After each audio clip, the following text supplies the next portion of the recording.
Embalsamador. Sabi nila, kapag Bicolano daw ay mahilig umiyot sa patay. Ang sabi ko naman, baka ang iba lang kasi inosente ako dyan. I am still virgin, until one day. Pero paano nga ba nagsimula ang katawagan na, Bicolano, mang-iiyot ng patay? This is the story of mine. Call me Rico, 23 years old at hindi man lang nakatapos ng pag-aaral sa high school kaya hindi basta-basta makahanap ng maayos na trabaho. Hanggang sa isang araw isinama ako ng pinsan ko sa kanyang trabaho bilang isang embalsamador. Unang araw ko sa trabaho at hindi ko alam ang gagawin kaya tinulungan ako ng pinsan ko sa kapinaliwanag niya rin ang dapat at hindi ko dapat isagawa sa mga bangkay na ay embalsamo namin. Break time na ng oras na yun kaya nagpahinga na kami sa trabaho. Isang oras ang pahinga kaya naisipan ko na matulog muna sa isang bakanteng higaan ng iniembalsamo namin. Ginamit ko din ang isang kumot na puti na pangharang sa aking katawan.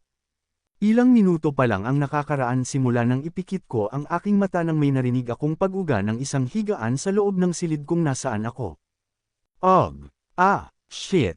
Ang mga pag-uungol na sumasabay sa tunog ng higaan. Napadilat ako ng aking mata at bumangon sa aking higaan. Pinsan! Ang gulat na sambit ng aking pinsan sa akin nang makita niya ako na nakatingin sa kanya. Kagaya niya rin ay gulat din ako sa aking nakita na ginagawa niya. Hubad ang kanyang katawan. Wala siyang suot na kahit anong saplot habang tinitira sa pagparaos ang isang bangkay. Pinsan, anong ginagawa mo?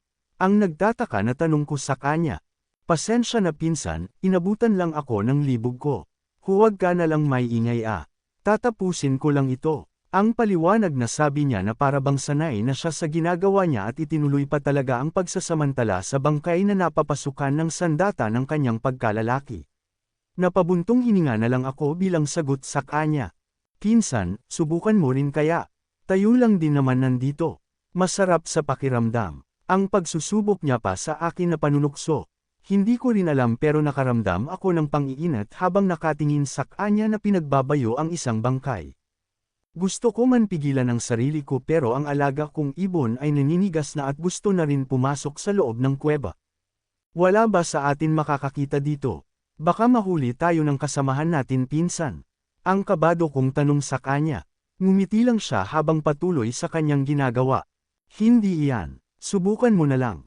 Iyan may isang bago pa dyan na bangkay na kakapasok lang kanina. Ang sagot pa niya habang itinuturo ng kanyang bibig ang isang bangkay na nasa tabi niya. Tumayo ako at nagsimula sa paglalakad papalapit sa tinuro niya. Paano kung mahuli tayo? Ang tanong ko ulit sa kanya. Huwag ka na nga mag-alala kasi ganito din ang ginagawa nila na pampalipas ng oras. Tumitira din sila kapag may kursunada sila na bagong bangkay bago nila embalsamahin. Ang paliwanag naman niya. Saka ko lang naintindihan kung bakit siya hindi nahihiya sa ginawa niya at kung bakit hindi siya natatakot sa ginagawa niya kung sakali man na may makakita. Tinanggal ko na ang kumot sa bangkay pero hindi kagaya ng ginagalaw niya na babae, ang bangkay na nasa harapan ko dahil isa itong lalaki. Pinsan, paano ito? Lalaki pala, saan ko ito titirahin? Ang nag-aalala ko na tanong sa kanya. Tirahin mo na lang sa puwet.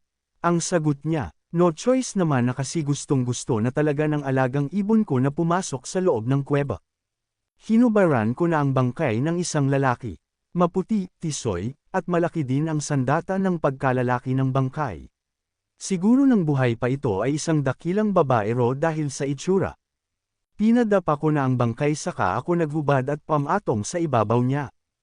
Unang pagsubok ko na ipasok ang alagang ibon ko sa butas ng puwet niya ay ayaw pumasok kasi masikip ang butas habang malaki naman ang aking alaga at mahaba pa.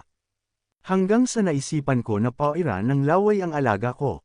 Ang sarap pinsan. Ang salita na nasabi ko sa aking pinsan nang may pasok ko na rin sa wakas ang aking alaga sa loob ng puwet ng bangkay na lalaki.